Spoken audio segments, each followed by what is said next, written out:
Hello, hello, beautiful creatives. It is Michelle coming to you live from Inner Journey Studios, where I help women like you create beautiful art that expresses what's in your soul.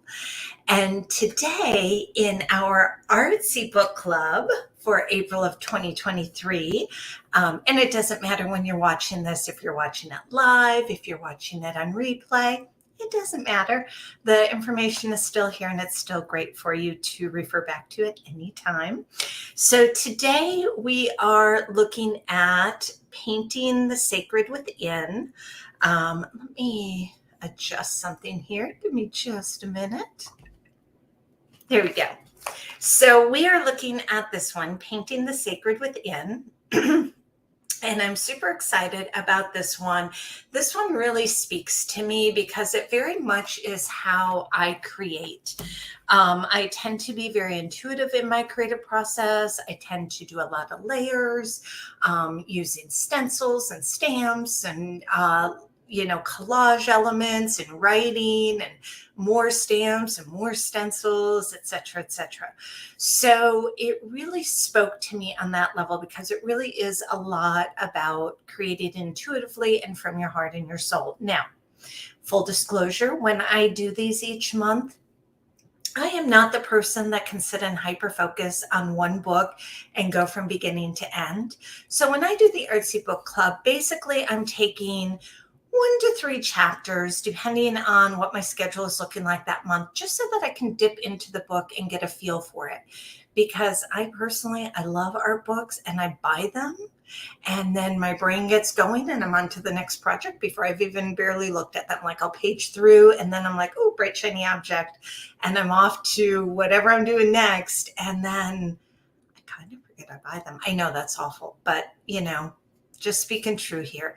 So my purpose with this is to dip into the books that I have and maybe the books that I might buy that I probably need to get through my other ones first, but I love art books, and just kind of share with you what I'm finding. So for this book specific, I chose the chapter on mandalas. I've been watching The Mandalorian too much. Mandalas, not Mandaloras. Oh, goodness. Help me. Help us all. On mandalas. And I really enjoyed it. I have to say. So I'm going to flip over. Give me just a second. Let's go ahead and let me try this. Look at me. I'm so fancy. All right. So what I did is I went through. Now, I have not finished doing this because I wanted to show you in person. Let me know in the comments if you can see this okay. I'll move it in a little bit closer. So hopefully you can see it. Now, if you want your own copy of this, just let me know in the comments. Just put Artsy Guide and I will get you the link that you can download your own free copy of this. And you can use this for absolutely any art book that you have. So it doesn't have to be just the one that we're working on today. So I've got the author here. I was interested in the florals, the focal points, the mandalas and soul animals. And the one chapter, the one project I really wanted to work on was Creation as Meditation, Painting Mandalas. Oh, great, Gloria. I will make sure to get that link to you either this afternoon, well, sometime this afternoon, okay, once we're done here. All right. So the ideas for using this, I'm going to share what I did. There wasn't really anything new to me for words or supplies or anything like this. The process was pretty much something I am comfortable and familiar with. But my reflections on this book, it really helped to ground me back into my art a little bit. Sometimes because I teach art, because I have an art business, I'm always doing art. I'm, doing a lot of collaborations with other artists. Sometimes I forget my own, what would be the right word? My own focus and my own center in my art. And for me, that always is coming back to intuitive art. I love to sit down with a blank page and just start to scribble and doodle and collage and put layers on and let the painting really evolve on its own. Let it be a testament to my emotion and my thoughts in that moment. So when I am working on my own in my art journal, I don't always plan it in advance. So this book kind of helped me to get there now, or to get back to there. Now on the back, I had some quotes that I loved. This was one because I know a lot of us, I know I'm not the only one, a lot of us sometimes have a hard time sitting down to do our art. Let me know in the comments if this is you. Let me know if sometimes you find it hard to take the time for yourself to do your art. Whether it be something internally, sometimes it's fear-based, sometimes we're afraid to face that page and afraid that we can't do it right, especially as adults. Like we feel we have to get it right the first time out. Whereas kids just sit down and start scribbling and are like, look what I did, isn't it fabulous? And adults are like, it's got to look like a Renoir, it's got to look perfect. It's got to look like Michelangelo, even though it's the first time we've ever done that specific painting or drawing or whatever. So sometimes that's what keeps us away from the page. Sometimes it is external things. It's family, it's career, it's time. We're exhausted. We're all of the things. So I love this quote because I really felt like this spoke to me and that it would to you also. It's incredible what can happen when people set the making time for their studio practice to grow in a sustained way. I feel like I might have missed a word there. It's incredible what can happen when people set the time. I'm missing something there. Okay, let's take that out. I'm so sorry, y'all. It's incredible what can happen when people set something of making time for their studio practice to grow in a sustained way. I will look this up and I will let you know what word I'm missing there, but I think we get the idea. Like when we set the time in our studio to practice, we can grow in ways we can't even imagine today, which goes with the next quote, which was from Karen Lamb. A year from now, you will wish you had started today. So basically, even if you can set aside, oh, Gloria, you are absolutely right. It's incredible what can happen when people set aside the time, set aside time for making, oh, you know what? I will figure it out. I'm so sorry. When I was in school, when I was a kid, back in the day, and the teacher would call you to read out loud. And I used to get so nervous. Like I'm a talker, so don't get me wrong. I can talk all day long. I can talk till the cows come home. But when it came time to read out loud, I would sweat. My hands would sweat. My voice would shake because I was so afraid I was going to stumble over my words and the kids would laugh. Now, as you can see, I'm like, whatever, because I'm stumbling all over this quote and I'm like, whatever, I'll figure it out and get to you. So practice, right? The more we practice, the less afraid we get of some of the things that we may have been afraid of. All right. So I do love this one, though, about starting today, even if it's just 5 minutes in your studio, in your art journal, on your art, whatever that looks like for you. Even if it's just 5 minutes a day, you've started that practice. And maybe somebody can do the math for me, but if you did 5 minutes a day times 365 days, that would be a lot of hours. I don't even know, like 5 times 300 would be like 1,500. Minutes divided by 60 would be like a lot. I don't know. If anybody wants to do the math, go for it. But you get the idea. It would be a lot. Like it would be a significant chunk. 5 minutes can make a difference. Okay. And I love this when she was talking about, this was all in the introduction, by the way. If you read nothing else in an art book, read the introduction. It is amazing how many nuggets of wisdom and inspiration you can find in an artist's introduction to their book. Like, it is full of just juicy goodness. So if you read nothing else in an art book, read the introduction and just get a feel for who they are and how they approach their art, because it is incredible to read. But this idea of a color story. So one of the things I like to do sometimes, I get scattered. I know, don't be too surprised by me saying that. That's shocking to all of us, but I do. I get a little like, woo, and I see all the colors. I sit down to paint and I've got all the colors in front of me and I'm like, oh, like I want to use them all, which is okay sometimes. But I like this idea of using a color story. And I've been doing that more and more in my own art for the last many months, where I'll go on Pinterest and I'll put spring color palette or Christmas color palette or Star Wars color palette or whatever. And I'll see what pops up, because other people have already done the hard work of figuring out what goes together. I don't have to reinvent the wheel here.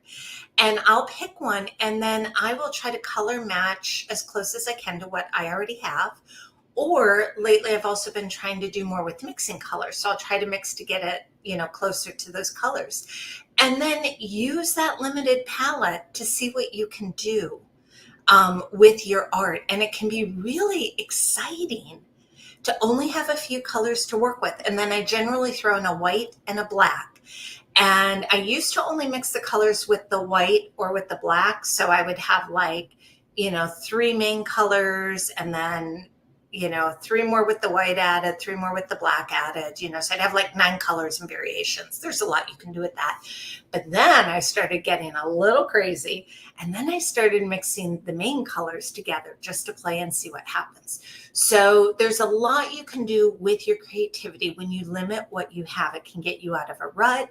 It can get you excited about your art, and it can help you see the world, your emotions, your art, yourself in a whole new way. So if you haven't tried that, I recommend it. Pop over to Pinterest or Google it. You can color palettes. You can put specific or just color palettes in general. Grab one that looks interesting and create something. It's so much fun. And claiming space in the studio. This was like gold to me, this idea of claiming space. Now, we're just in the introduction here. We haven't even gotten to the art, and I can't wait to show you what I made. And I can't wait to show you what I'm starting today. And when I'm done with it in a couple of days, I'll share it again for you. Because after going through this, after do the introduction, after creating some art from the mandala section, this morning, I was doing a meditation for something totally different. It wasn't even art related. It was just, centering into my body and all that good stuff. And I was calm and I was trying to stay focused, and I didn't, because hello, it's me. My brain started just going with ideas, which is one of the reasons I love meditating. Even if I can't stay focused, things happen that are amazing sometimes. And I had this idea for expanding on what I had done already in this. And I can't wait to share that with you. I'll do that later. I'm so excited about it. I hope it inspires you, if not to do what I'm doing, to take this and run with it on your own. And if you don't have this book, it's up to you if you want it or not, but I love it. I will definitely be using bits and pieces from this going forward again. Okay, so this idea of claiming space. This is where you have some sort of routine, some sort of ritual that you do coming into your studio that tells your brain, oh, we're in art time now.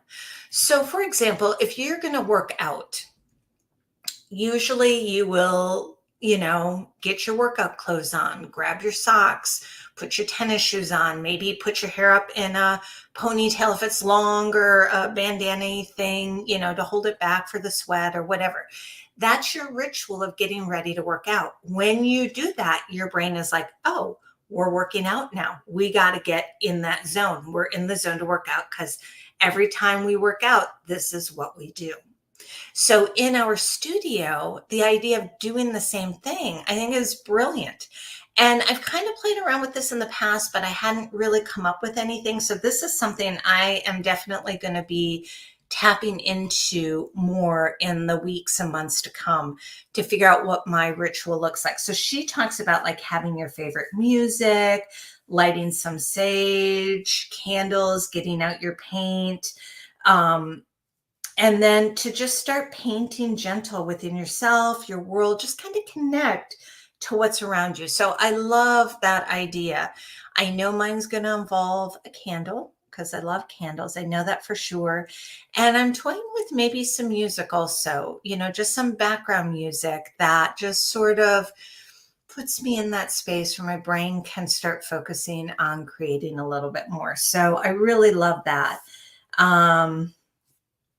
She talks about using demos as a starting point to go off on your own adventures. And that's kind of like what I was talking about. I did that with hers, right? I went through the mandala chapter and did my own version. I didn't follow it exact, go figure. But I kind of took that as inspiration. And then from that, now my brain is going, I could do this. I could do this. And it really has me going. Do me a favor if you're listening, whether you're on replay. If you're on replay, just put #replay. If you're listening live, let me know. Well, or if you're on replay, let me know where you're listening from. Say hi. Let me know you're out there. I always love to know that I'm not just talking into the void. Although I can do that too, but I love to know who's listening, who's following, and I'd love to say hi to you. So taking this inspiration, going on YouTube, subscribing to my channel and watching the demos that I do there. The other artist you love, Kat, you are live. Kat, thank you so much. It's nice to see you. Kat's one of my favorite people from Texas. She took care of me when I used to do henna there. She would pick me up from the airport and help me get luggage when my luggage broke. And help me get into all kinds of fun and shenanigans. So she's one of my favorite Texas people. Gloria from Memphis. Oh, I love it. What a beautiful place to live. Okay, so being inspired, using what you see and jumping off from that. Okay, so that's kind of, you can get an idea sort of how I use this. I'll write this in later. I'm sure you don't want to watch me write all day long. So I'll finish filling this out later. And again, if you want a copy of this, just Shenanigans Buddies. Yes, I love it. Right? Isn't that like the rock star thing? My daughter is like, Mom, just stop. Don't do that. I was like, what? I'm cool. So if you would like this guide, please just put Artsy Guide in the comment. Gloria, I got you on yours. If anybody else wants it, let me know. You can use it for absolutely any book, any art book you have. Now, I'm going to go through a little of this. I'm not going to share all of it because I really feel like, the artists deserve to get paid for what they've done. I don't want to share everything in there just out of respect for them.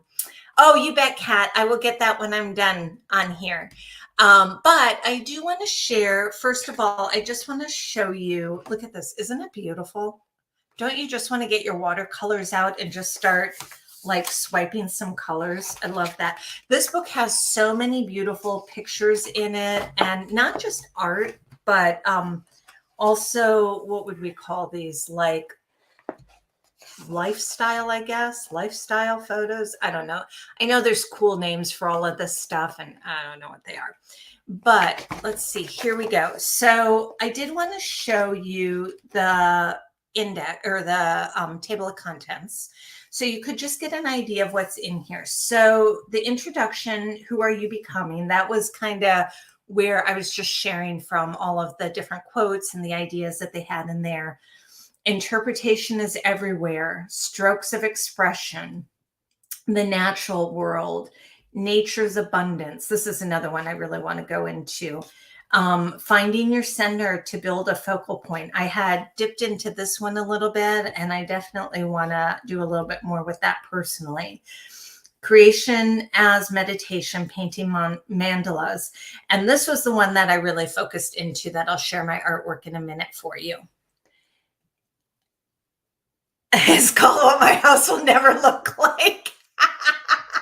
Yes. Oh, so much yes on that one. I just saw a reel on Facebook earlier today that was, I don't remember what she said, but it was something like the secret to bloggers pictures or something.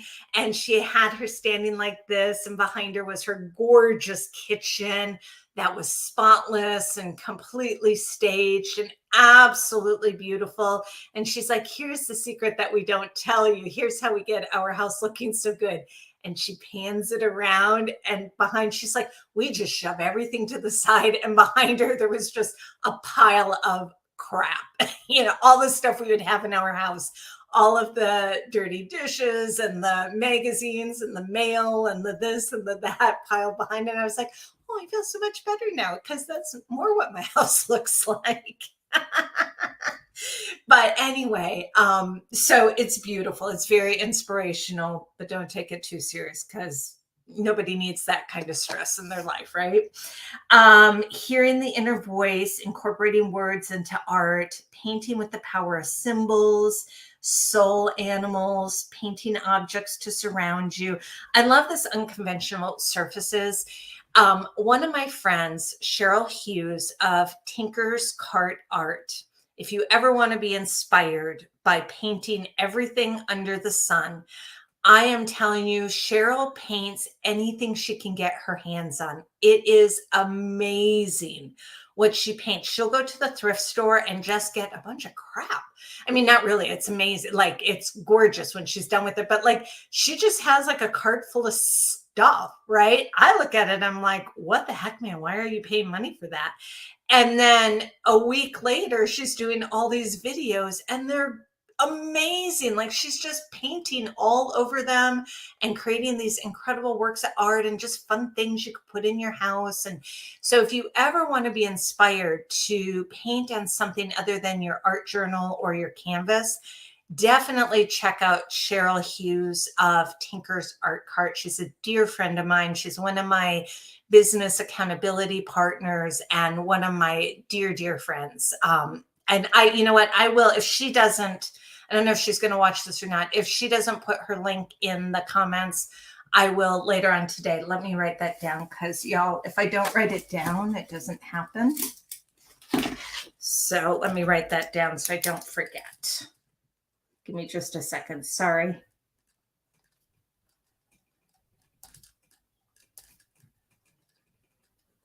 All right, there we go.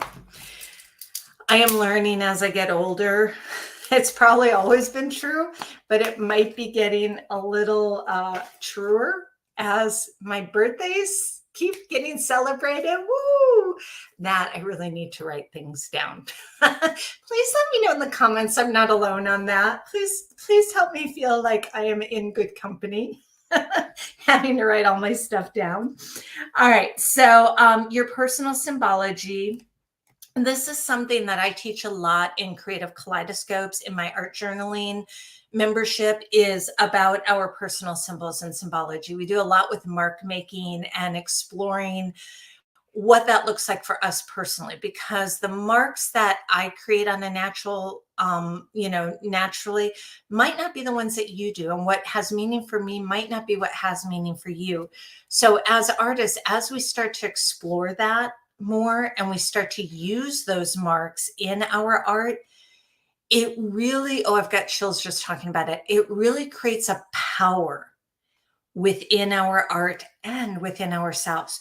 It creates ownership of that art. Like, we start to feel that we are the artist. We start to feel that we are the art that we are creating. Like, it is intermixed. We are one and the same. Our art is us, and we are our art. Try saying that 10 times fast. And so personal symbology can be so, so powerful. Now, I did not read how they approach it, but I'm sure it's very similar. And it can be so exciting. Let me know in the comments if you would want me to do, I think I've done some demos on this before, but if you would like me to do a demo on like discovering your personal symbology in art, just let me just put symbology or symbols, put symbols, that's easier to spell. Just throw symbols in the comments and let me know if that's something you would want a demo on, free demo here on at some point, not today, but later on. And then collaborating a story, painting a narrative together. This is so powerful. So powerful. I'm doing this right now. I have a partner that we mail a art journal. We each have an art journal and we mail them back and forth. And we draw and we create in them, and then we mail them back, and then we draw and create in that one, and we just kind of pop it back and forth. We're doing that for a year. And there is something really magical and powerful. There's a lot of different ways you can collaborate. That's just one of many.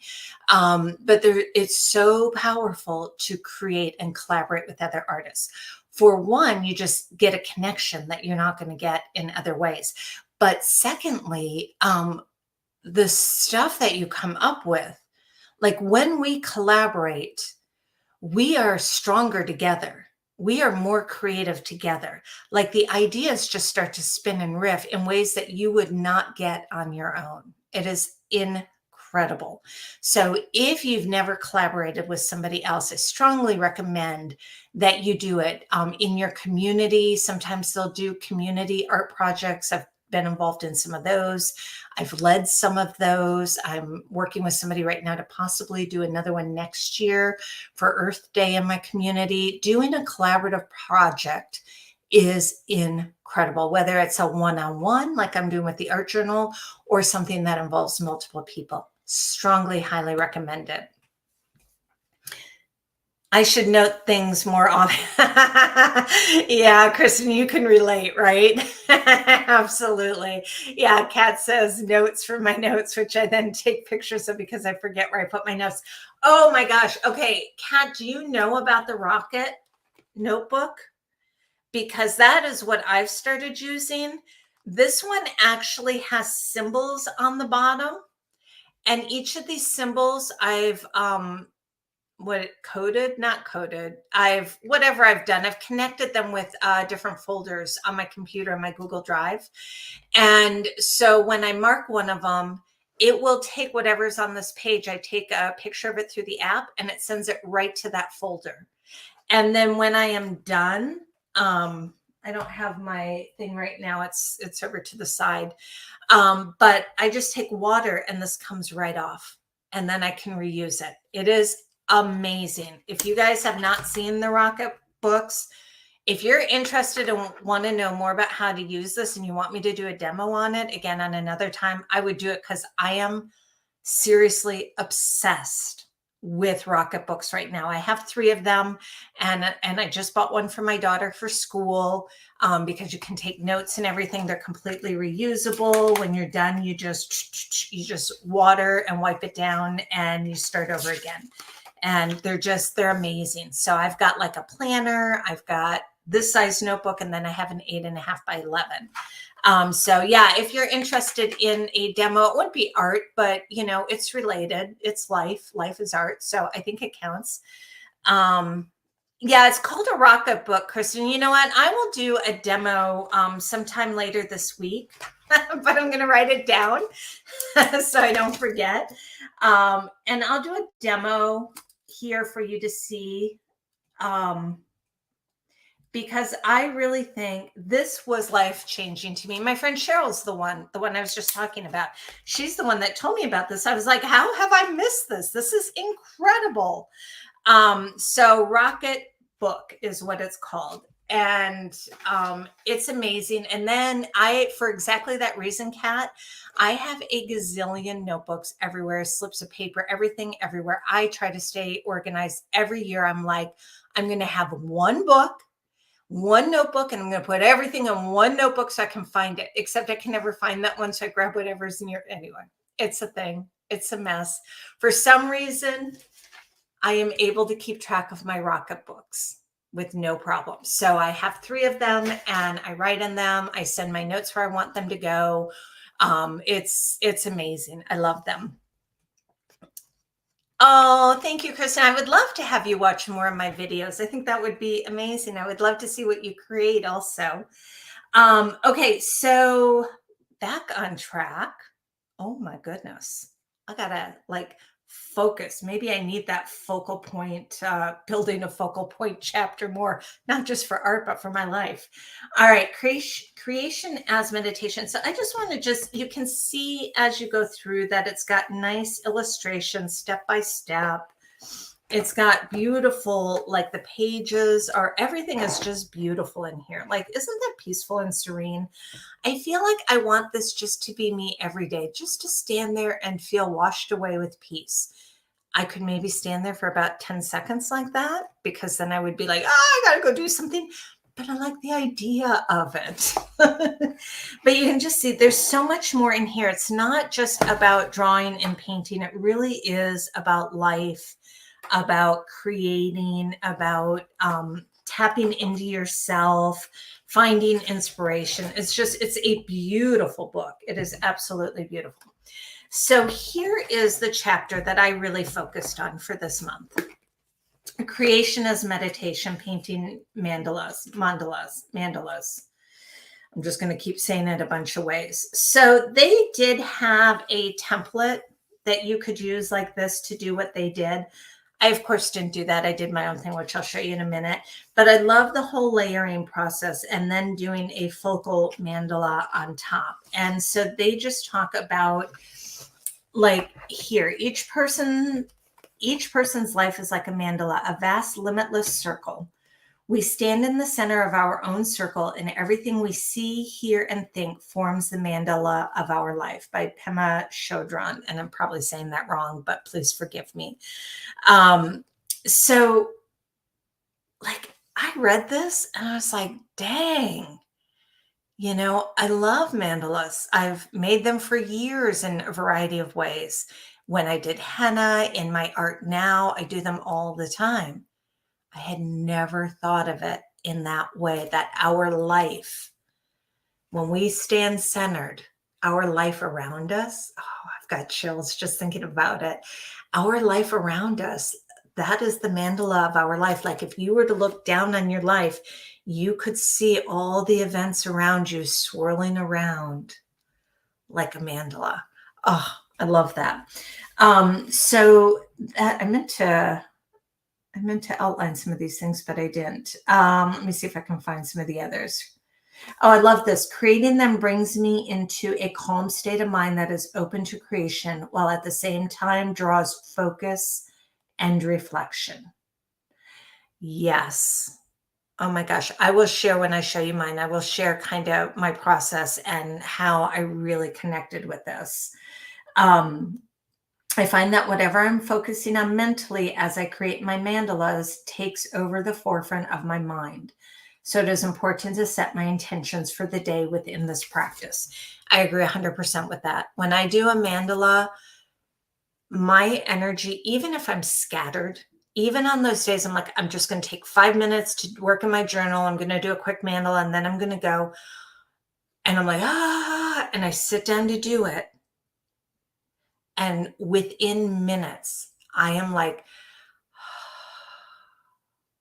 calm, focused, my shoulders relax. Honestly, if you've never created a mandala, it is magical. It is, I don't know what else to say about it. It truly is magical. It goes deeper than making the art in the moment, in my opinion. It goes deeper than the drawing, the creating, the painting. It really is something where you can lose yourself within it and really start to feel your connection with the world around you. It is amazing. And setting your intention is super important. I do this regardless of what art I'm doing, mandalas or otherwise. But yes, with the mandala, really, really exciting to set your intention on that. And this is going back to what we were talking about at the beginning, having a ritual when you come into your studio. Have part of your ritual be, what is my intention for creating today? Oh, I'm so excited you like the sound of this, Kristen. They're really fun to do. So in this one, they use a lot of collage, a lot of different things. They go through the process of collaging. I did not do their exact process, but I read through it to get inspiration from it. They do a lot of different layers, which I did. I did not use the spray painting or the screen silks because honestly, to spray paint, I have to go outside, which means I have to get off my ass and go down the stairs and go into my garage and find my spray paint and set up to spray paint and then wait for it to dry and come up, and like the whole time be complaining to myself about how nauseous I am from the fumes. And then I get it into my studio and I'm like, oh my God, it smells so bad. I think there are spray paints that don't smell bad. I just don't have any right now. So in case you needed to know why I didn't use the spray paint section, that is why. I was like, I don't want to get off my ass. I'm comfortable. I'm having my coffee right now. I'm in the moment creating my mandala and my background, and I just don't want to go downstairs. So there you have it. That's 2 steps too many. Exactly. That's a nicer way of putting it, Kat. You make me sound much better than I'm too lazy to get off my ass to go down the stairs. It's just 2 steps too many. So anyway, they did use a tracer for the mandala, which is totally great. You can use that. I did mine freehand and I did mine a little different. I drew upon my henna background, and basically I did like henna designs is, my preferred way of doing mandalas. But you can see they've got these great colors in here, and it's just beautiful, like beautifully done.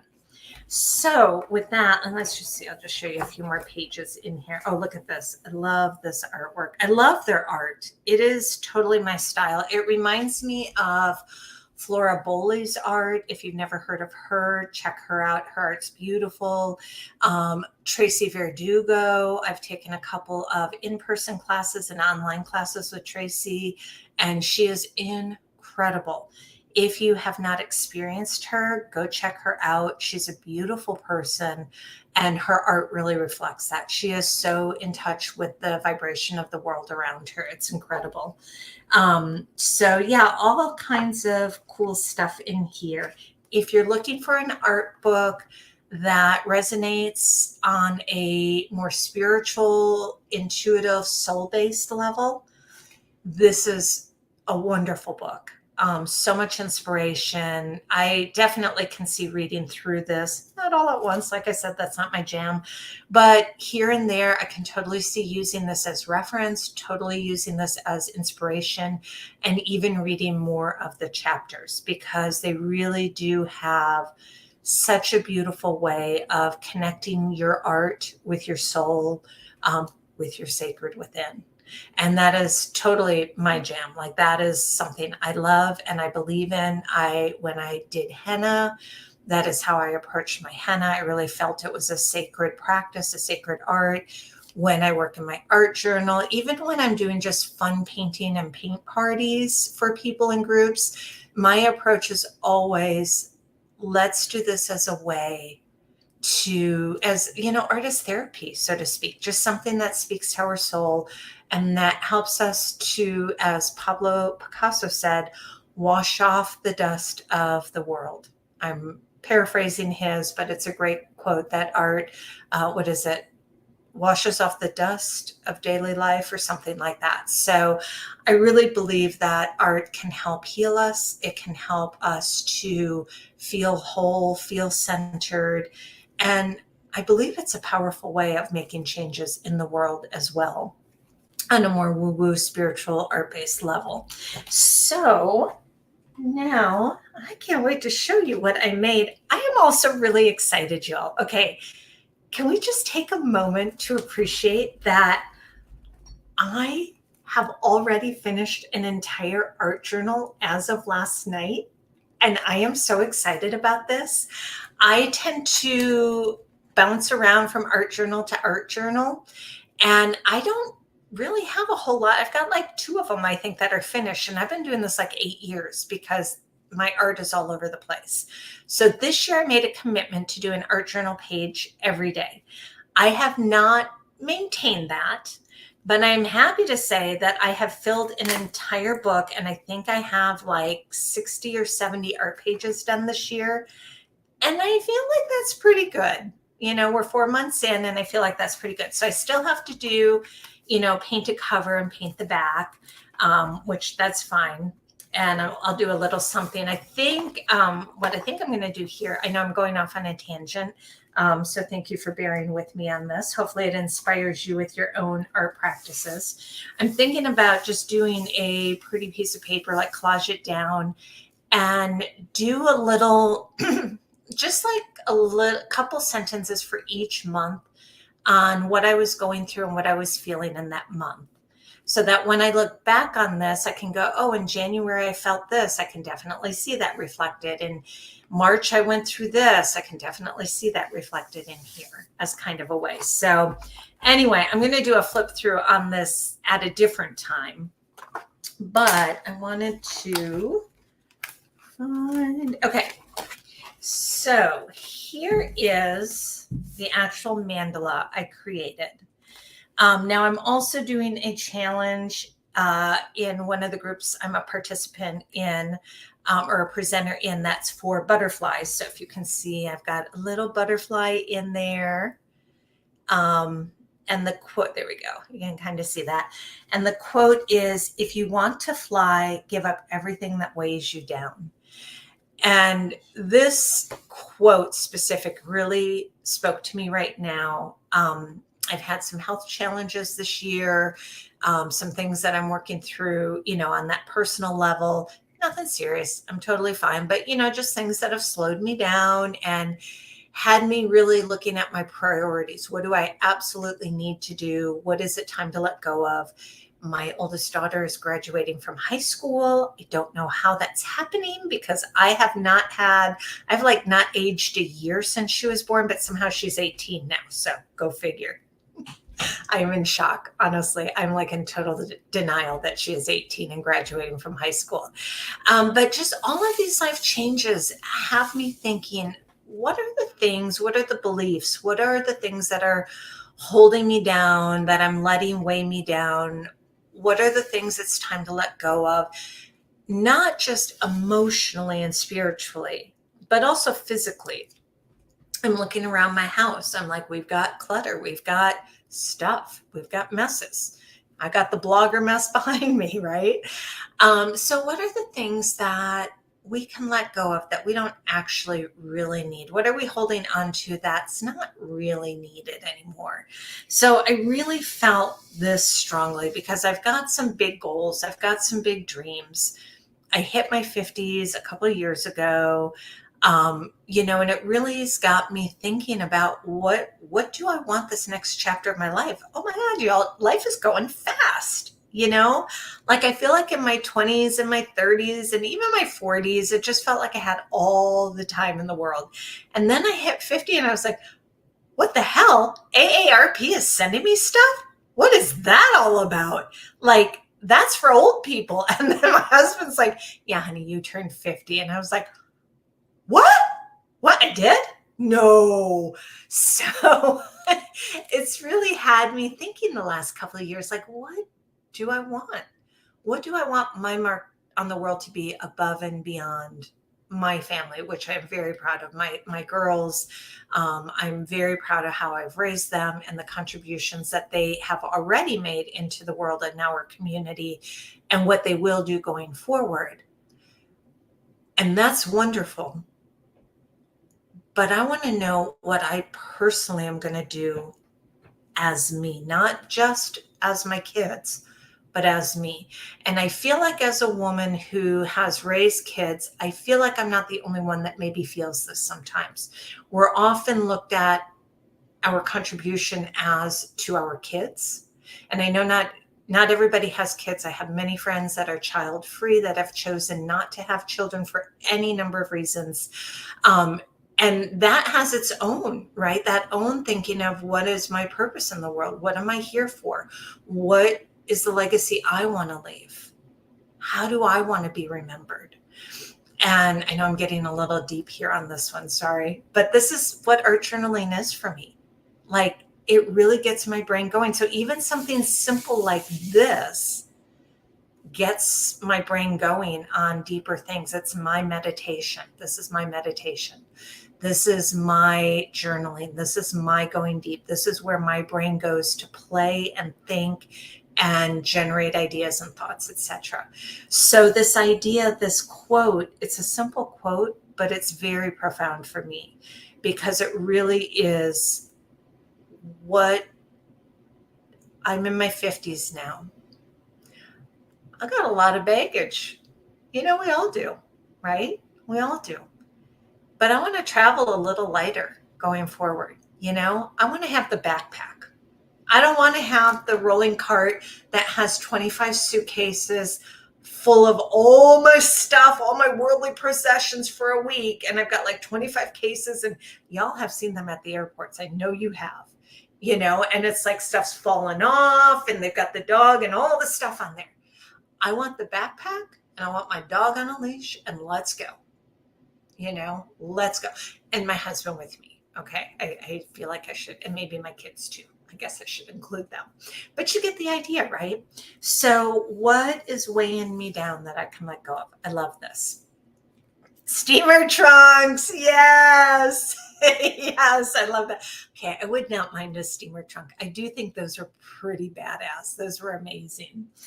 Okay, so my mandala, what I did is, you can see there's a lot going on in the background. So if you look underneath the mandala, sorry, I think it's a little out of focus. Let me see if I can move this a little bit so I have more room. There we go. I think that's a little more in focus. It's kind of hard with the camera sometimes to get the focal point.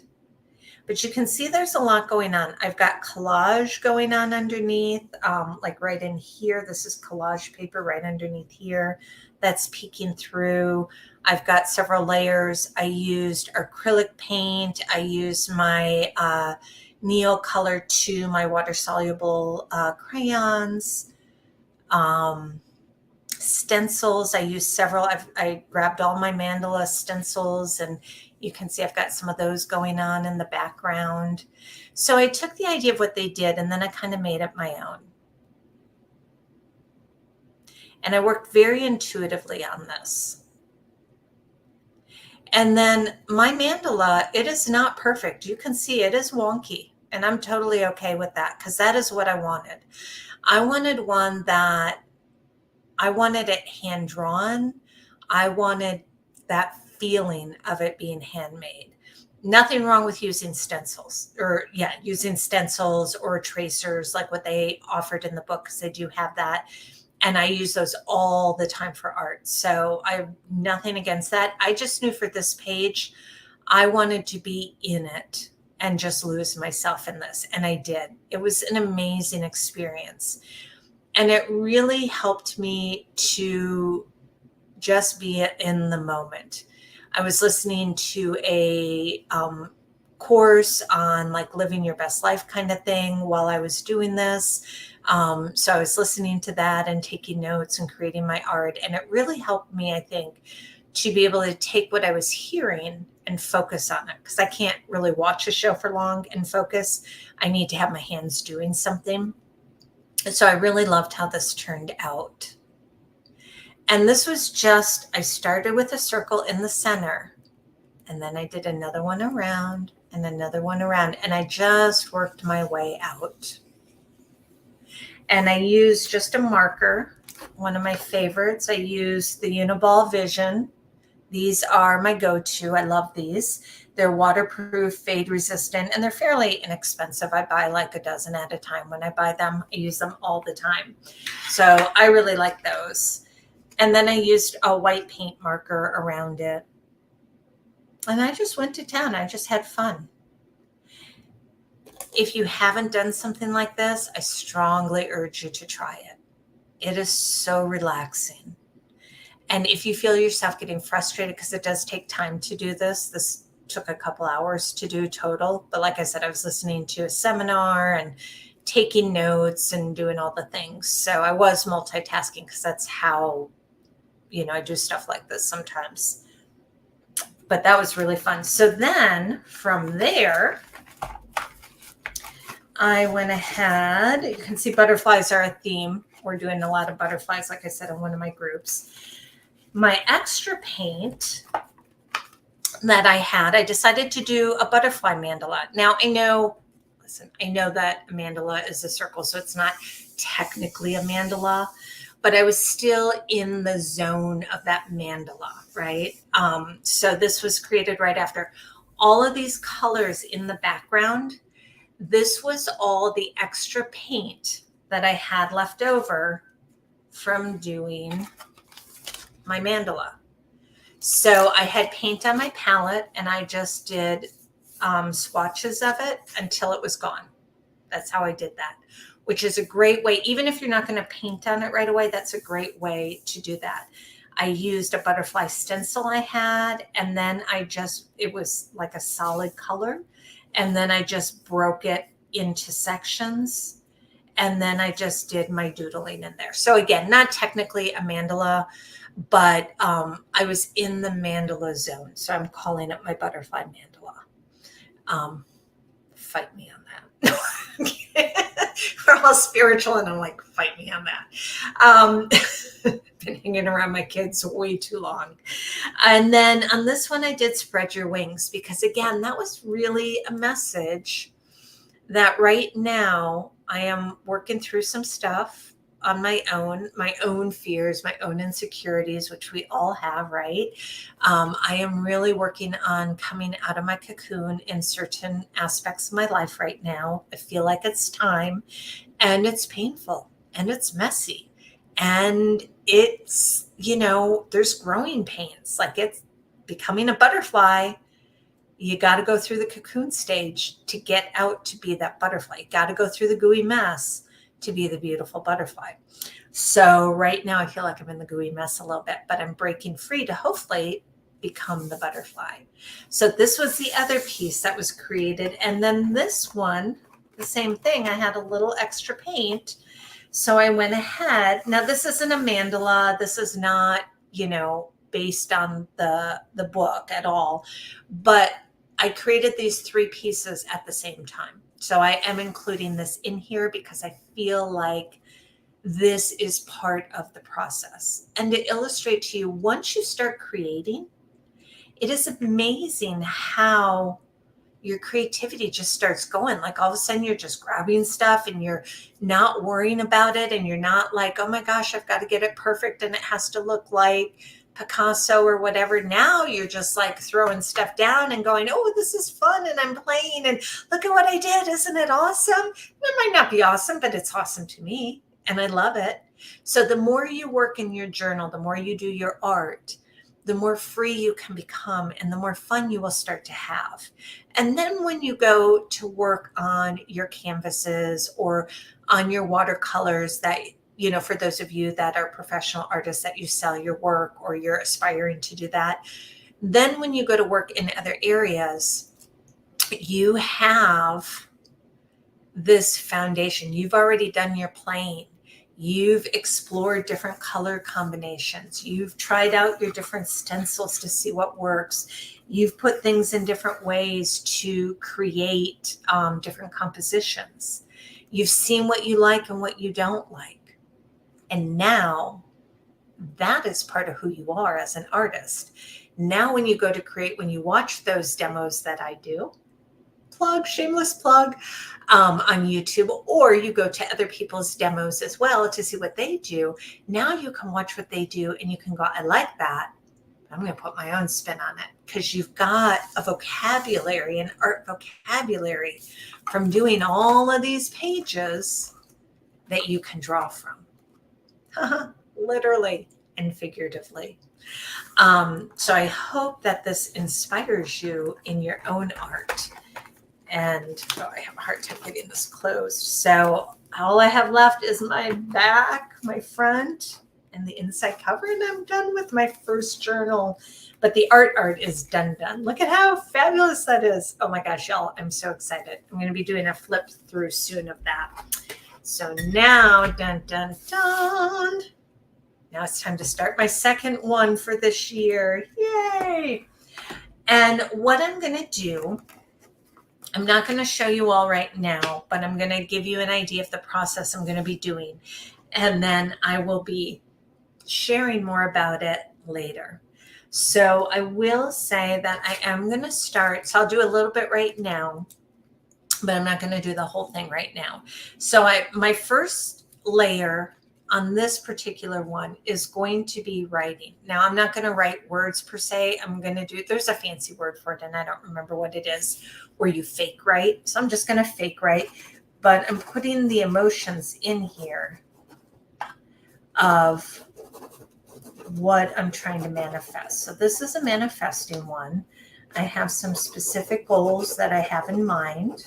So my intentions are here, even though the words are not, real words, the intentions and the energy in these marks are totally real and they make sense.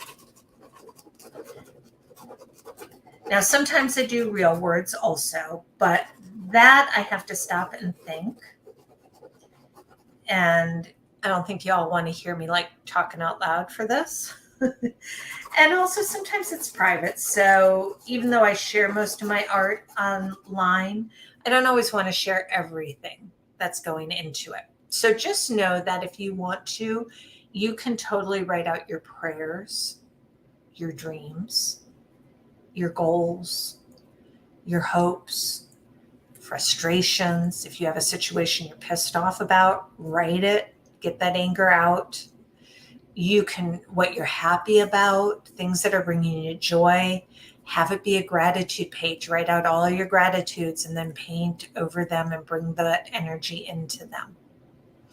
With your angers and frustrations, you paint into it and transform it into something that's healing, beautiful, that allows you to be in those emotions, because it's important to feel what we're feeling, but also that allows you to start to work through them so they don't consume you.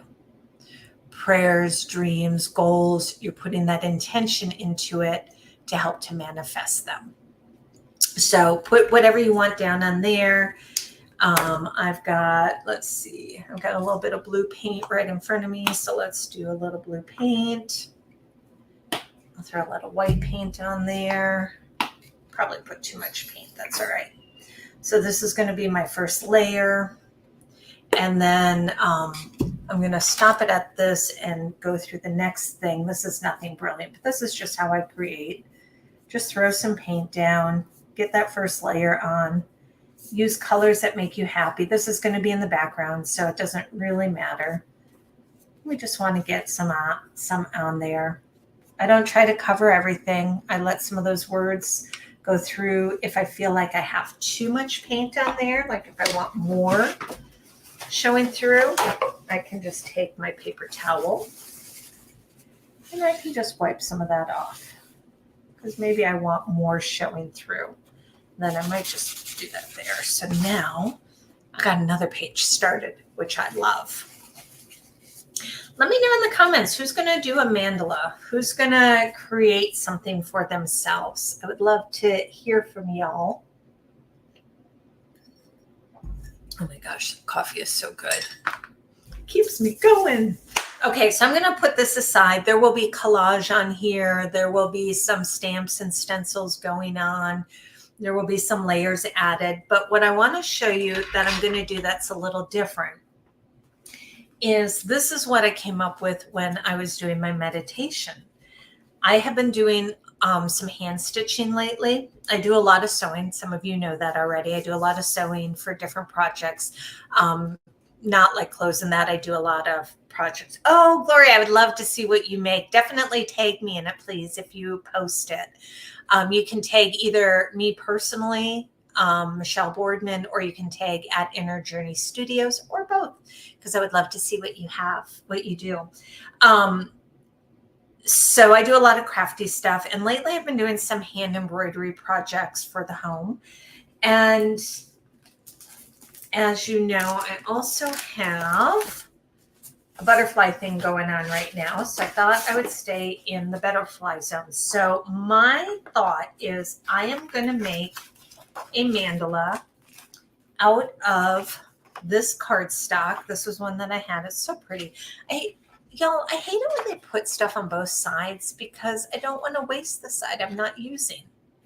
Oh, I don't know why that came out. Can you see it again? Are you able to see my butterflies? I'm not sure what happened. It like went out, but I think it's back on again. Let me know in the comments if you can see me and hear me still. I think I'm still there.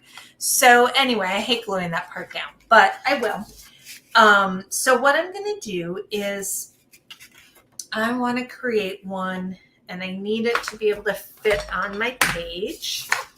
So I'm just going to put this here as a reference. So I think I want it maybe about that big. All right, usually I work from the inside out. Okay, perfect. But for this one, I just needed to know kind of, let's see if we can you all see that somewhat? I know I'm using black on black. So all I'm going to do, I'm not going to do all of the bits and pieces of it. I'm going to start in the center. I'm going to do my black lines.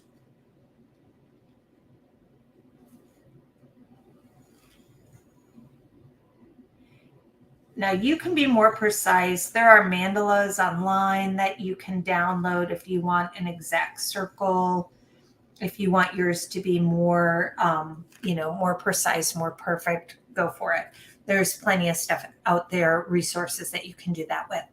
I'm going to do mine all funky and wild like I've been doing. Now I was trying to decide like, how do I want to do this?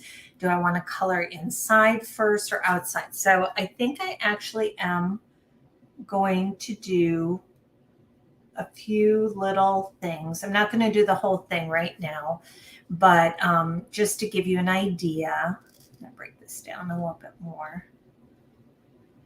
So what I'm doing right now is I'm putting the foundation of my mandala in place.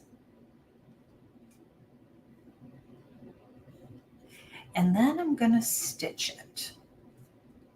Probably not the whole thing because I don't think I have that much patience. I'm just being honest. But I'm going to stitch some of it. And then when it's done, I will glue it. Am I still in the right circle? Yeah. I will glue it into place. Now, the black is not showing up real well. I think you can see it somewhat. Yeah, it's a little hard to see the lines. Let me see if I can get that a little closer for you. Because I've got the black on black. In a minute, you'll be able to see some of them a little better. So you can kind of see it. Basically, I've just made concentric circles. I've got one in the center here, and then I've worked out. Now it's black and white with a black marker. So yeah, you're not going to see it real well right now. And I don't think I have, yeah, I think this is what we have right now. But let me make this one a little thicker. Give me just a second and you will be able to see it better. So I'm going to go ahead. I'm going to cut this out.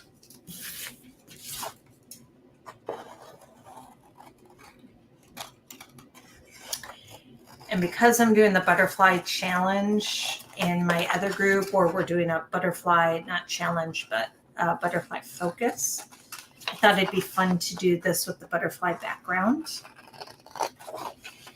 Somebody, give me a color palette. What color should I use for my mandala art? Give me like a 3 to 5 color palette you think would be great to use for this. What do you think? This is scrapbook paper, but it's a little heavier. It's kind of like a cardstocky type thing. Okay, you can probably see the lines a little better. I can get them a little closer now. So you can see it's just circles going around. And then I'm going to go ahead. Does anybody have any color recommendations? I would love to hear your thoughts. All right, let's start for sure. I think purple, fuchsia, and turquoise. Yeah, it's so funny because I was like, I think I'm going to start with a fuchsia. That was like my first thought, was to do a fuchsia.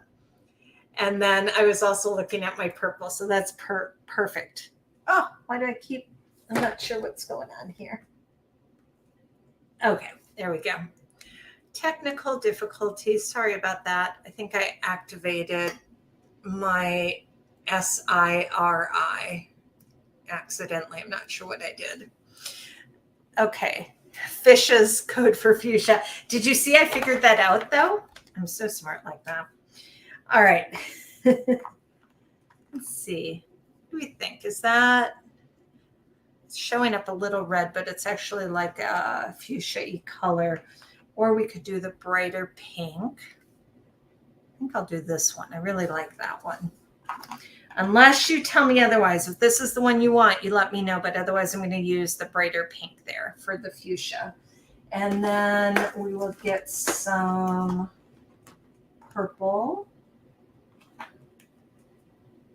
Like that purple.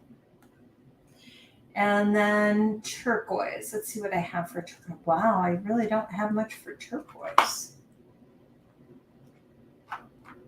You know what? Oh, here, we'll use these. I think that's the same color even. Those are pretty. Both are pretty. Good choice. Okay, so what do we think of those? Do y'all like those? Y'all love them? I think we'll do those.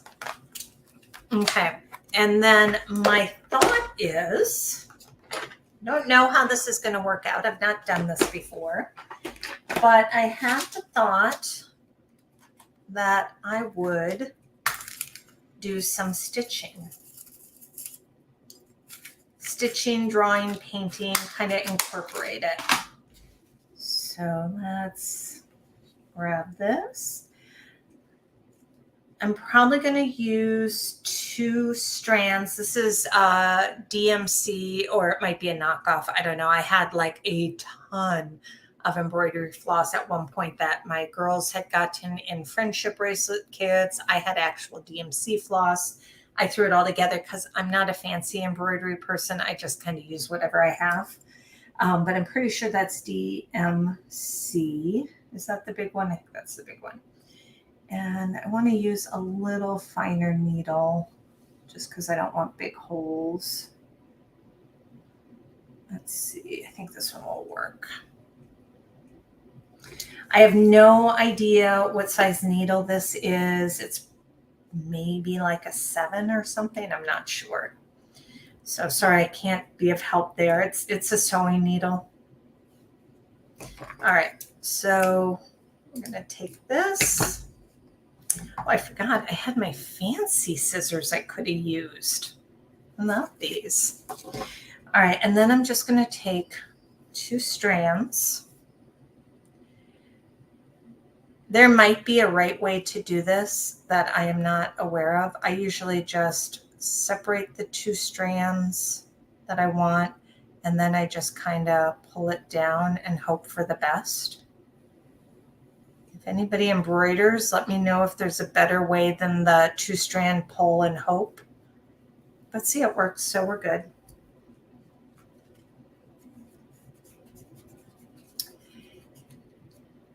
Oh, thank you, Gloria. They are pretty, aren't they? Like, I don't think we can go wrong with any of the colors.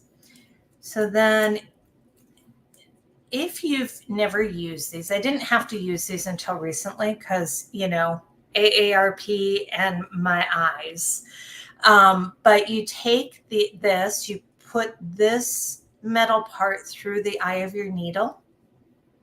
And I don't know that you're going to be able to see me do this because it's pretty small. I don't know that I can get it in focus well, but I'm going to take that tip and I'm going to just push that through the eye of my needle. And then what you do, this is like the coolest thing ever. You're going to put your thread through that. Much easier to thread than the eye of the needle. Get a little tail on it, you know, just so you don't, that you pull it all through. And look at that, pulled right through. Like, that is magic. Okay, it's not really. It's a needle threader. But I love these. These are the cheapy ones that come in all kinds of sewing kits and that. And then to do a knot on it, if you're going to do a knot, I take the ends. Now, I'm not going to double this over because I already have 2 strands. I guess I could have used 1 strand and doubled it over. You could definitely do that. Oh, thanks, Gloria. Yeah, I don't know. There might be a fancy way to do it. I don't know. I'm like, I'm more of a practical, let's just get it done and whatever works, works. So I'm going to hold the tail of the needle between my thumb. I'm going to have my needle in the middle with the tail of the thread and my thumb and my forefinger. And I'm going to try to keep it there. And then I'm going to wrap it 1, 2, 3 times. Now I'm going to transfer it over. And if I did this right, which I'm not sure at this point I did, we should, oh yeah, there we go. We magically on the end. Now this one got a little funky, but that's okay. I'll trim that off later. And then on my lines to start, I'm just going to do, there we go. Poke that through. And I'm just going to sew right on. This is a little harder than it seems like it would be, y'all. There we go. Whoops. Okay. And then let's make sure we get that all the way through. There we go. Can you see we've got a pink stitch in there? Where is that? There we go. It's not showing up as well as I had hoped it would, but it's showing. Okay, and then we're going to pop it through, hopefully where we want it. Close enough. And did y'all see what I just did? I put it too close. I took my stitch right out. So don't do it too close. Do it over a little bit. There we go. And this is one of those things. Look, I've never done stitching like this on paper before. I'm pretty sure I haven't. I think I would have remembered. So I like to think as I do this, I'll probably figure it out a little better. Like right now, it's a little challenging and I'm doing it live and I'm like, oh my gosh, I'm messing up. They're all going to be like, what the heck? But like anything else, the more you do it, the better you'll get at it and the easier it'll be and all that good stuff. So you can use any stitches you want. Obviously, I'm just doing a stab and pull and, you know, hoping for the best. But there's a lot of different stitches you could do. Now, the big thing is, of course, is you really want to be careful that you're not getting your stitches too close together because it's paper and it will rip. And you could do them smaller or bigger, but look at how cool that is.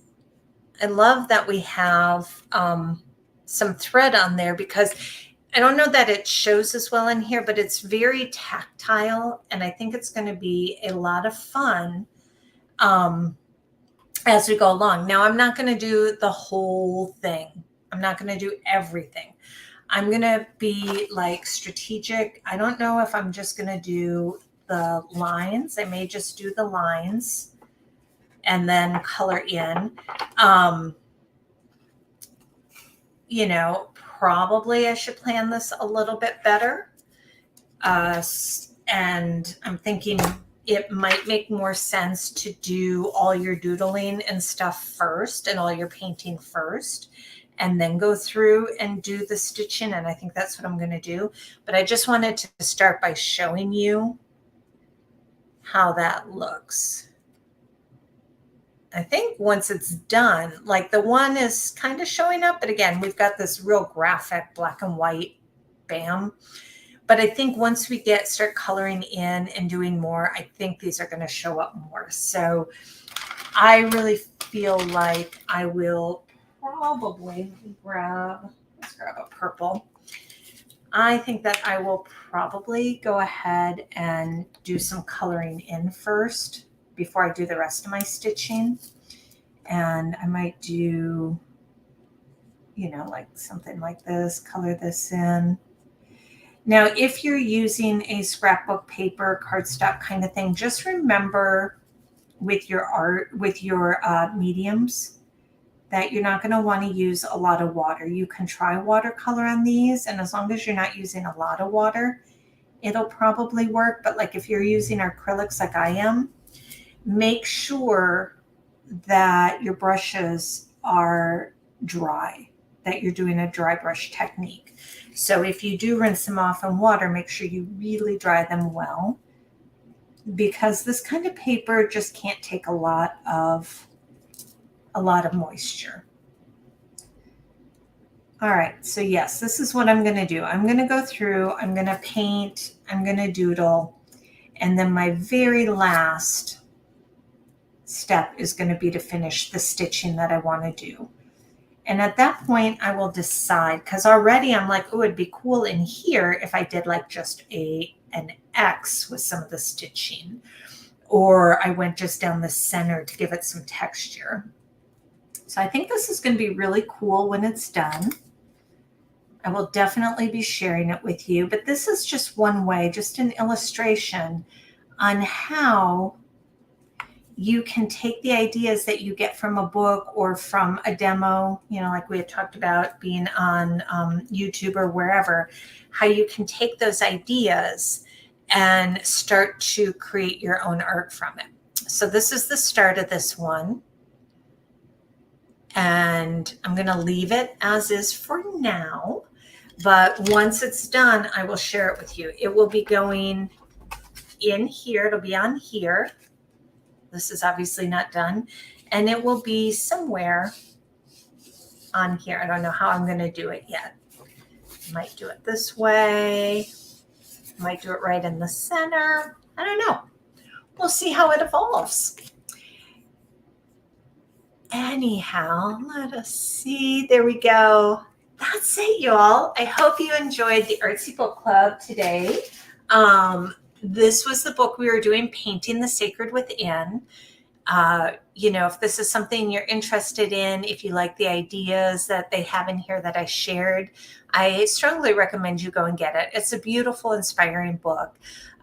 It's available. I got mine on Amazon, but, you know, don't feel like you have to, but if you want to, I love supporting other artists, and it's always fun getting new art books, right? So next month, where did I put the book, y'all? Oh, it's right here. It's really hard when I'm more organized than I expect to be, because then I really can't find stuff. I actually put the book right here so I wouldn't lose it. I was so organized this time. I'm looking all over going, where did I put the book? It was right here. Oh, you're welcome, Gloria. Thank you, everybody, for being here, whether you're watching live or on replay. I really appreciate you supporting me, supporting my business, but most of all, supporting yourselves in your art adventures, because your art, you making art, is very valuable, not just for you, but for the people around you. So next month, we are going to do Art Journal Freedom. This will be for May. I don't have the date set up yet. Like I said, my daughter is graduating in May and my family's going to be here.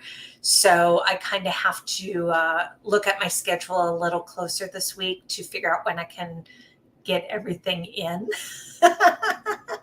Because it's going to be a crazy month, which I'm so excited about. So this is a fun book. This has some great ideas for color, for composition. I'm going to be going through. I will be using my Artsy guide again. I'll have a new one for this. Not a new one. It's the same one I've been using, but I'll have a fresh one that I will use to fill in for this, the same way I did for this Painting the Sacred Within. I keep all mine in a 3-ring binder. And that just is, for me, it's helpful for me to be able to go back and go, what did I already do? Or, oh, I remember I did something, but I can't remember what book it was in. That way I can go through, I've got them. So anyhow, this is it for May of 2023.